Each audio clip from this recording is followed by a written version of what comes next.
नमस्ते, मैं उज्ज्वला महाराष्ट्र पुणे से। ये जो आप देख रहे हैं ये कड़ी पत्ता का पौधा है और फरवरी महीने में हमने इसकी हार्ड प्रूनिंग की थी। बिल्कुल 1 फीट ही इसको रख दिया था मैंने और पत्ते वत्ते बिल्कुल नहीं थे और अब देखिए कितनी अच्छी ग्रोथ हुई है।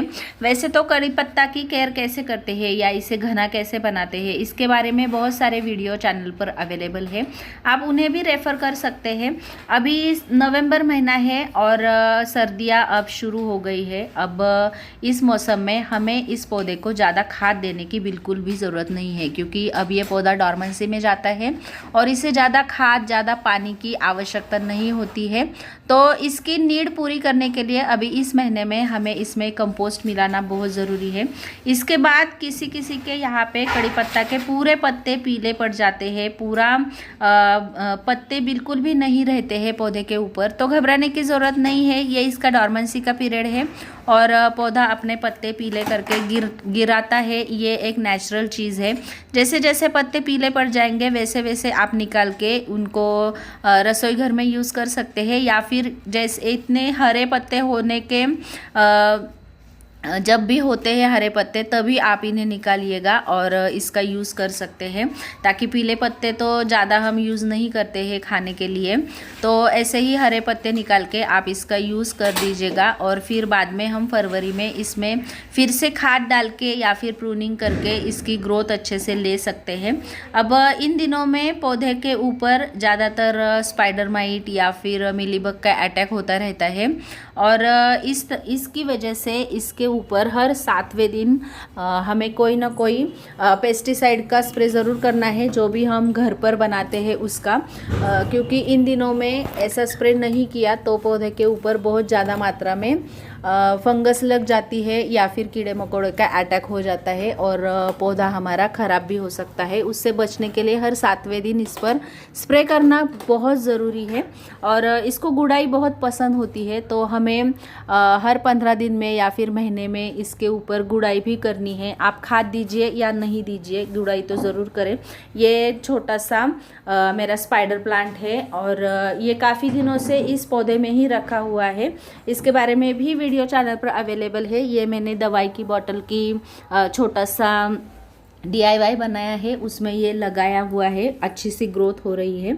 अब इसको मैं गुड़ाई कर रही हूँ और ये जो भी ऊपर वाला लेयर है मिट्टी का थोड़ा सा निकालने वाली हूँ। हम जब भी फरवरी में इसको खाद देते हैं तो बहुत ज़्यादा मात्रा में ये ऊपर वाला लेयर निकाल देते हैं, लेकिन अब नवंबर में खाद दे रहे हैं तो बहुत ज़्यादा मिट्टी हमें नहीं निकालनी है।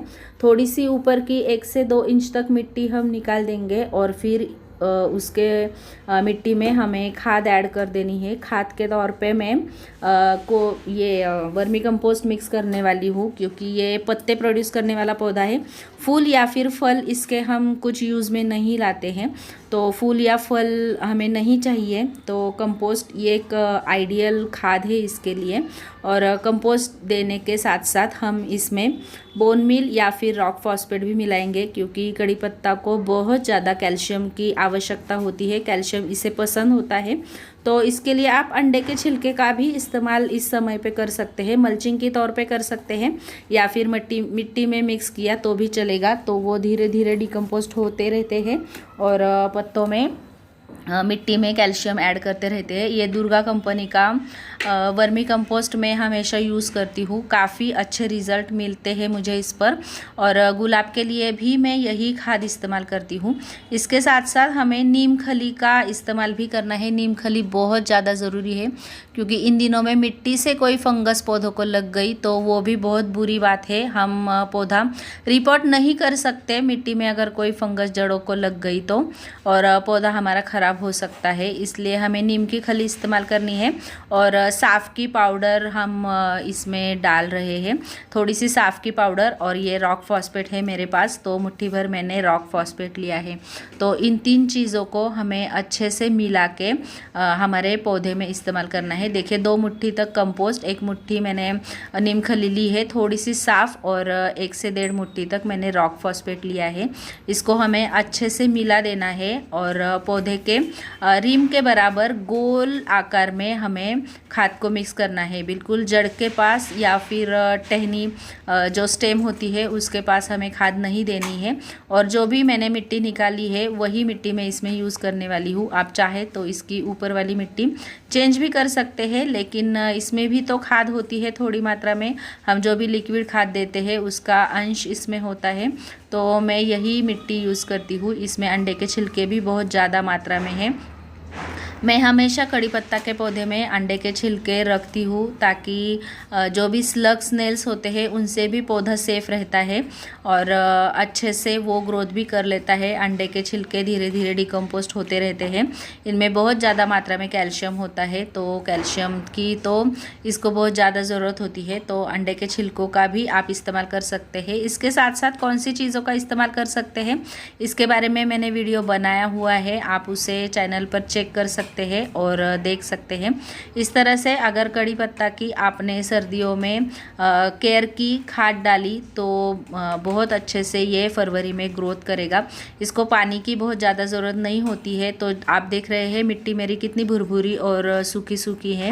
तो इसी तरह से मिट्टी आपको रख देनी है। बहुत ज़्यादा पानी डाल दिया तो भी ये पौधा जड़ें इसकी रूट बाउंड हो जाती है और सड़ जाती है, तो पौधा ख़राब हो जाता है। तो इस तरह से खाद देनी है। हर हफ्ते में एक बार आपको कोई भी स्प्रे कर देना है और पानी बिल्कुल चेक करके ही देना है। सर्दियों के मौसम में किसी भी डॉर्मेंसी वाले पौधे को ज़्यादा खाद, ज़्यादा पानी दिया तो पौधा ख़राब हो सकता है।